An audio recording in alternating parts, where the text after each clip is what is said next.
is La Befana, and I am a witch. Oh, but I am a very good witch, see? My name, La Befana, it means gift giver, see? I am the gift giver in my country, in Italia. So, if you have been a very good little boy, or a good little girl, then I will bring you toys and goodies and sweets, yes? But if you have been maybe not so very good, what do you think I might bring to you then, huh? Coal. Oh, my goodness, we knew that very quickly, didn't we? I'll keep an eye on you. Now, I know that in America, you have a different gift giver, no? Is that right? Who's that? Who brings you? Santa? Santa Claus, see, Santa Claus. Well, I must tell you something.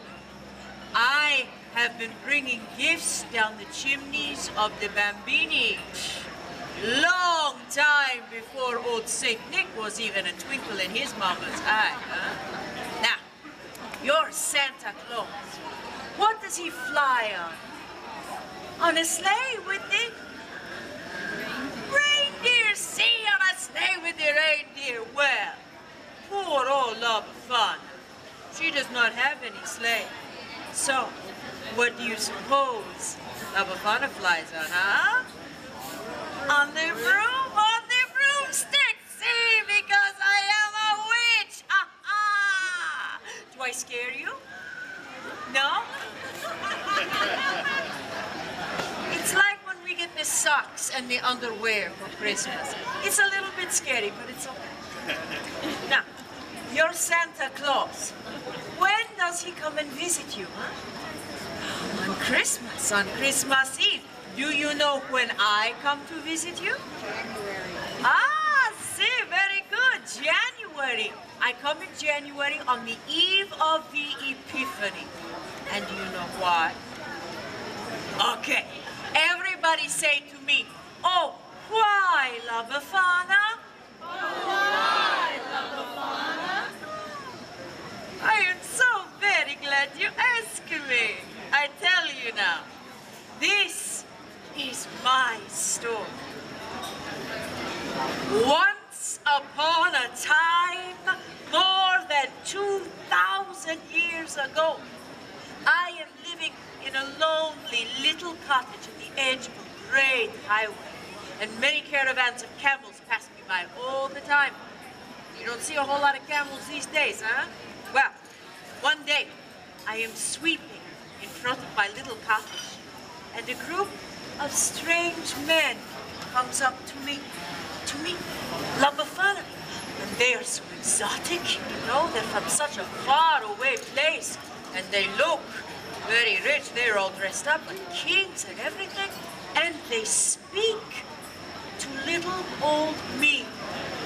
Well, you can imagine how they are talking in funny words. Words La Befana, she does not know.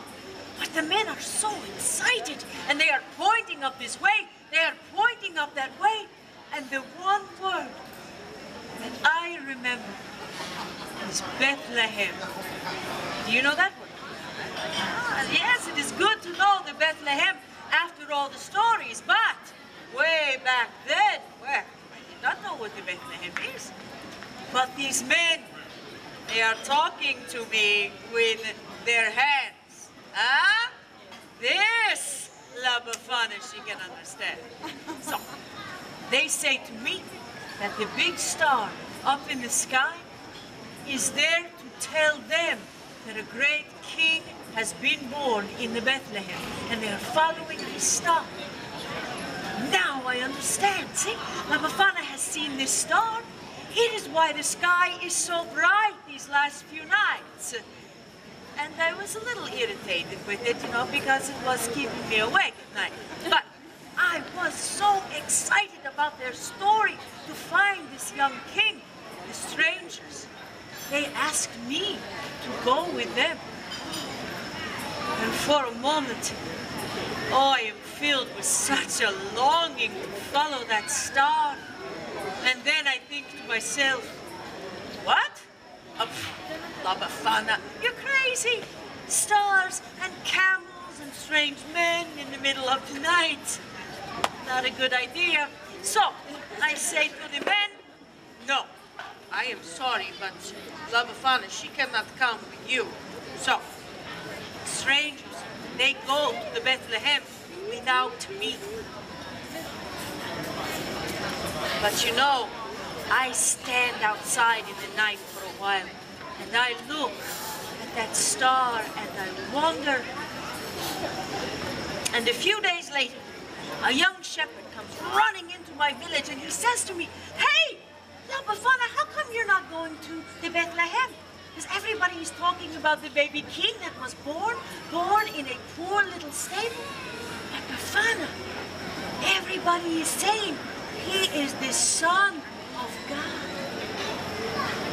And just then, the sky opened up in such a beautiful light. Oh, La Befana, she cannot even look. It is as if the star of that little king just burst open into glory. And then the sound of angels singing, so many, many angels singing. It was like nothing I had ever heard before. And I know I must go to the Bethlehem. So I run into my little cottage to find a gift to bring to this special bambino. Oh, I had seen all the fancy gifts of the king. I do not want to go empty-handed. So I look, oh, and I search, but all that I can find is just a little old doll made out of a strap of wool. This is better than nothing. Oh, I'm so excited. I will go to Bethlehem. I will see this young king. And I run outside to follow his star. And it is gone. Oh, the beautiful star, she is gone. La Befana had waited too long. And now I cannot find the Christ child. So, for 2,000 years, I am searching for the Gesù Bambino, for the Christ child.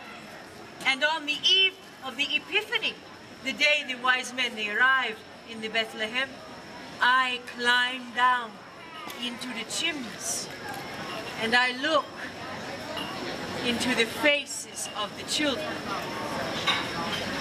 And I think to myself, what if it is you? What if you are the Christ child?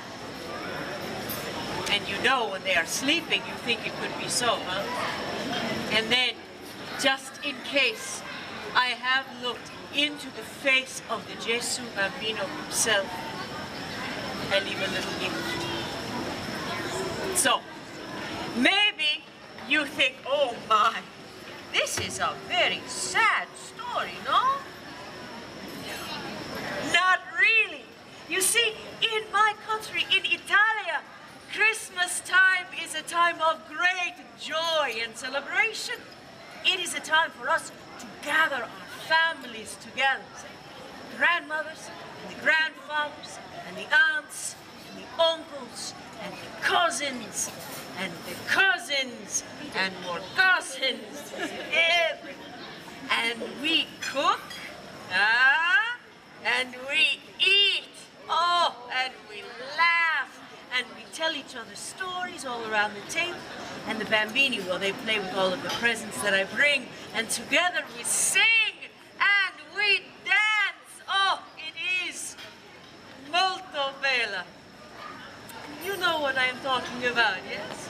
So, I leave you tonight with how we say in Italian.